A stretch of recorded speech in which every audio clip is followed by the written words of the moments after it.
Bonjour à tous. Macron humilié après cette dissolution, mais terrassé, mis à terre, enterré. Vous allez voir, ça se déchaîne contre lui comme jamais dans la presse française, dans la presse mondiale. Même ses maîtres le lâchent. C'est dire, je vais vous donner des exemples extrêmement précis.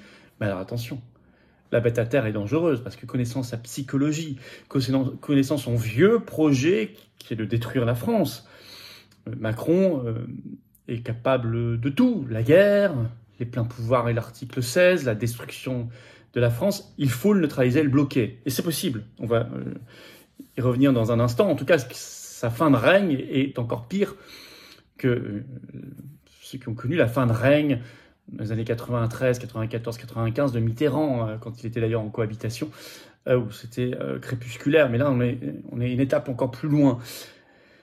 On va parler de tout ça dans cette vidéo, c'est important parce qu'on parle surtout de la suite, vous allez voir, et ne pas tomber non plus dans la naïveté, mais c'est intéressant, elle va être très précise, vous allez apprendre des choses dans cette vidéo, merci de la partager, pour cela de vous abonner à cette chaîne YouTube en cliquant sur le petit bouton s'abonner en dessous, c'est un clic gratuit, c'est très efficace, pour vous c'est juste un clic, voilà, vous êtes abonné à la chaîne, ou réabonné si YouTube vous avez des abonnés, et ça va aider à la meilleure diffusion, viralité de ces vidéos, je vous en remercie énormément, profitez-en pour appuyer sur la petite cloche à côté, comme ça vous êtes notifié dès qu'il y a une nouvelle vidéo automatiquement sur la chaîne, c'est pratique pour vous. On est en direct ce vendredi 5 juillet à 19h sur cette chaîne, on y reviendra, vous le savez, il n'y a aucun sujet impossible, interdit, préparez vos questions, je les prendrai et les couvrirai en direct, on regarde toute l'actualité ensemble, notez d'ores et déjà et prévenez tout le monde, 19h en direct sur cette chaîne ce vendredi 5 juillet, à 2 jours du second tour, très important. Et puis, les assises de la souveraineté.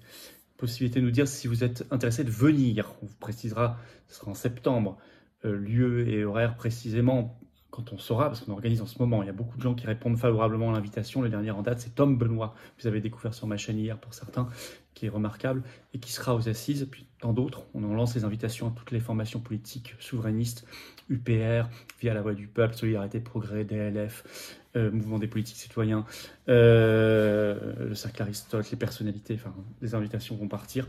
Mais dites-nous où vous venez, si vous voulez venir, vous avez l'intention de venir par un lien sous la vidéo en description, vous remplissez dès maintenant.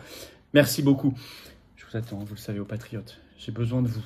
J'ai vraiment besoin de vous pour organiser ces assises, pour incarner la relève.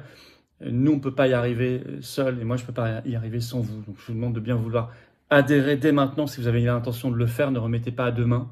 On a besoin de vous maintenant. Ou de réadhérer si vous n'êtes plus à jour. Vérifiez si votre adhésion a plus d'1 an. Ou faites un don au mouvement pour nous aider à financer ces assises qui vont coûter cher, mais je crois qu'elles vont être indispensables pour préparer le bloc souverainiste, la relève très vite dans les semaines et mois qui viennent, et faire toutes les autres actions et financer les européennes qui nous ont coûté cher sans être remboursées. Et tout le reste, on a un mouvement qui prend ses responsabilités, mais je ne peux pas le faire sans vous. On n'a pas l'aide des banques, on n'a pas l'aide publique, on n'a rien. Pas un centime. Rien. Vous pouvez adhérer ou faire un don par les 2 premiers liens qui sont sous la vidéo en description dès maintenant ou qui sont sur notre site clé-patriote.fr. J'y reviens tout à l'heure. Alors, le crépuscule de Macron. C'est des articles de presse crépusculaires, honnêtement, et des déclarations incroyables. On va prendre un florilège, mais il y en a plein d'autres, ça n'est pas exhaustif. L'Express ce 1er juillet, d'abord la France, l'Express 1er juillet. Les derniers jours, le titre, les derniers jours d'Emmanuel Macron, vu par lui-même, ça va finir tragiquement. C'est une citation de Macron, ça va finir tragiquement. Le Huffington Post, ce 1er juillet, le titre « Législative, comment Macron a fait d'un échec personnel un potentiel désastre dans le pays ». Je cite toujours un extrait, « Le coup de poker de la dissolution n'a pas fonctionné et on apprend qu'il est lâché par Matignon ».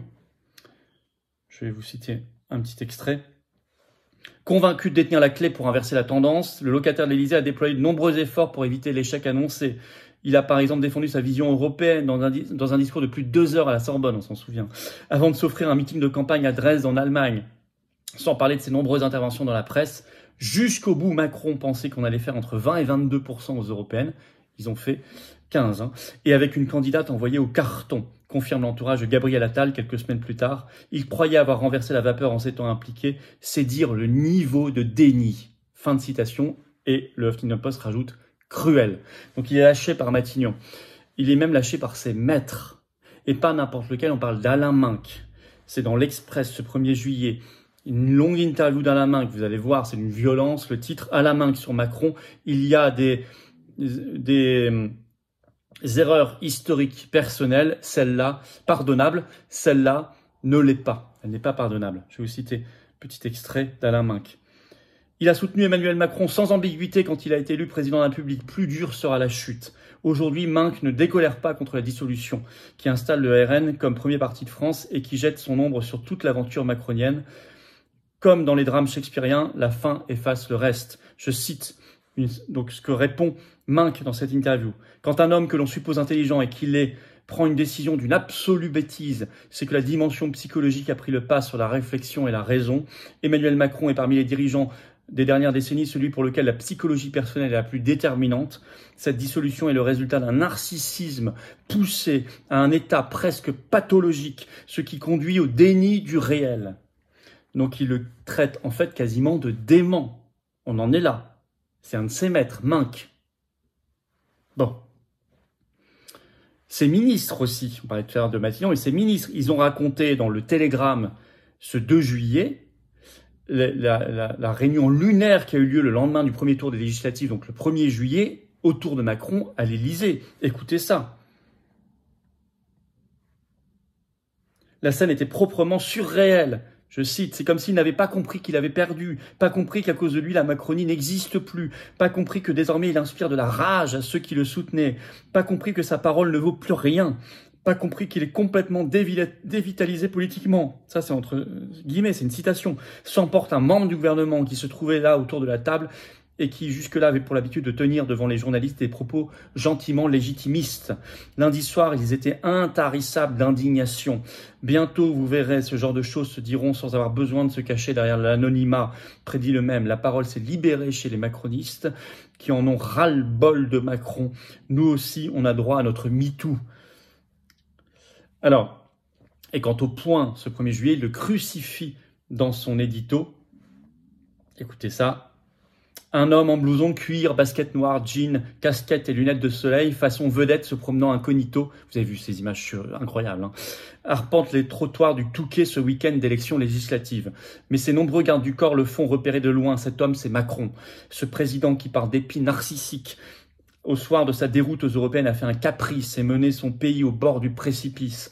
A-t-il au moins l'air grave, préoccupé, dans l'attente de résultats qui s'annoncent inquiétants? Pas le moins du monde. Il sourit comme un adolescent qui a décidé de montrer par sa démarche, par sa tenue vestimentaire, combien il était cool. Ça, c'est l'édito du Point. Je n'ai jamais lu ça sur aucun autre président de la République. Macron jouit du chaos. Mais ça, on l'a déjà, nous, on l'avait annoncé dès le 9 juin au soir dans les vidéos, hein. Tout confirme nos analyses et tout confirmera dans les semaines et mois qui viennent, vous verrez, mot pour mot. Alors la presse internationale aussi se déchaîne contre lui, où il est humilié. France Info a fait le tour de la presse mondiale ce 1er juillet. Alors en Allemagne, par exemple, on peut citer Die Welt. Alors Die Welt, voilà. Son optimisme et son autoglorification entrent tellement en conflit avec le pessimisme des Français que beaucoup veulent simplement voir partir. Pour Die Welt, cette élection enterre le macronisme, un président qui a fait le mauvais calcul avec sa stratégie du moi ou le chaos. On peut aller au Royaume-Uni, hein, The Times, je vous cite. Au Royaume-Uni, les législatives françaises font la une de la plupart des quotidiens, écrit France Info, qui n'ont pas ménagé leurs critiques envers l'exécutif. La droite française humilie Macron, écrit The Times en une. Une vision partagée par le tabloïd Daily Mail, qui écrit que le chef de l'État français a ouvert la porte à l'instabilité économique et politique. Bon, et il y en a plein d'autres, hein. Alors attention, est-ce que Macron est affecté par ça? Non. C'est un homme que l'humiliation ne dérange pas et c'est un homme qui cherche le chaos. Ça, il faut bien l'avoir en tête. Pour 99% des gens, ce serait très problématique tout ça. Pas pour Macron. Donc, il est dangereux.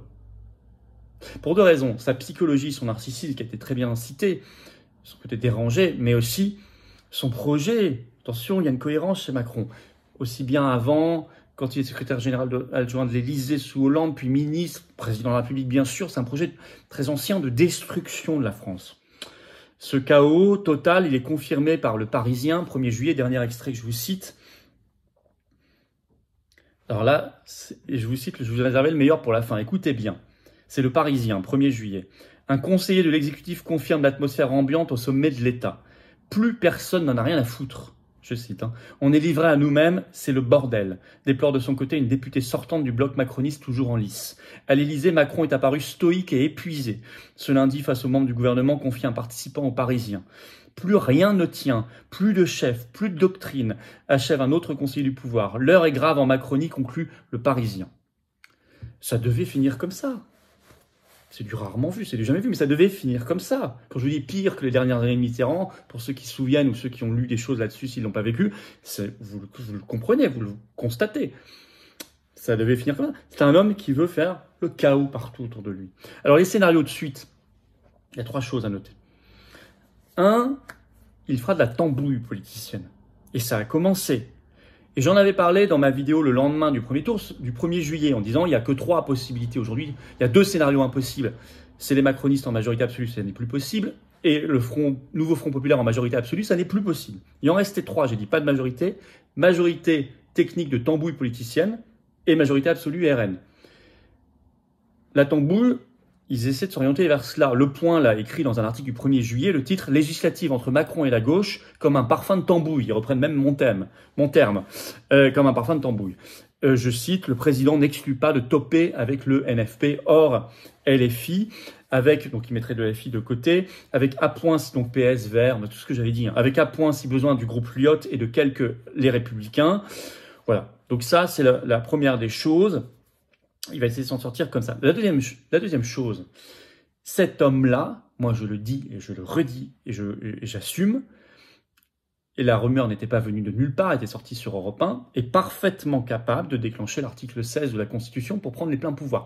Lors du déclenchement, il ne doit juste qu'informer, il n'y a pas de contrôle, il n'a pas d'autorisation à prendre. C'est qu'au bout d'un mois, à la demande de l'opposition, qu'il y aura un contrôle constitutionnel qui sera automatique aussi au bout de 2 mois. C'est tout. 1 mois, ça permet de faire beaucoup de choses. Attention à ça. On ne pourra pas dire que je n'ai pas dit.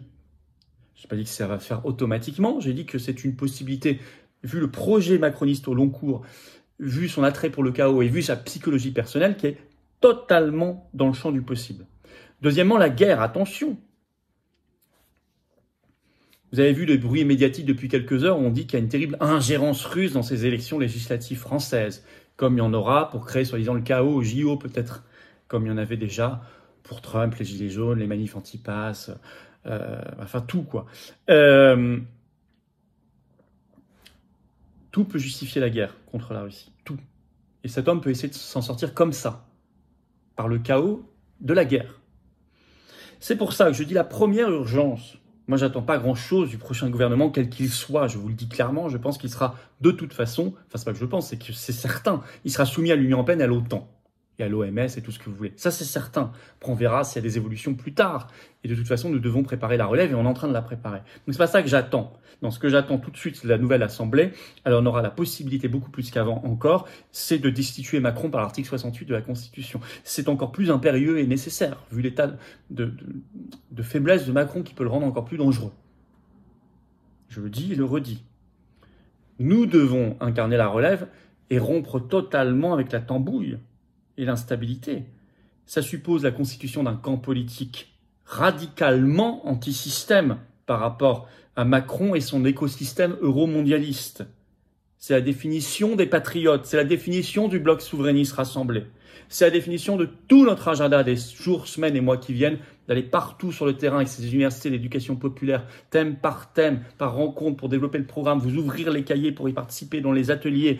C'est les assises de la souveraineté en septembre, où il y a des personnalités, des mouvements, tous invités formidables qui seront là, d'où va sortir le bloc souverainiste. Et vous pouvez nous dire par un lien sous la vidéo en description que vous avez l'intention de venir d'ores et déjà, sous la vidéo en description. C'est tout ça, ce travail-là, impérieux, celui qu'on met en place. Les patriotes prennent leurs responsabilités. Merci de partager cette vidéo, de vous abonner à la chaîne par un petit clic en dessous pour qu'elle circule mieux. Je vous en remercie énormément de le faire maintenant. Si vous n'êtes pas encore abonné à la chaîne, vous ne pouvez pas imaginer l'impact que ça a. C'est très, très efficace et très positif. Venez maintenant aux patriotes, adhérez, réadhérez si vous n'êtes plus à jour. Faites un don au mouvement pour nous aider à développer cet agenda très concret. J'ai besoin de vous.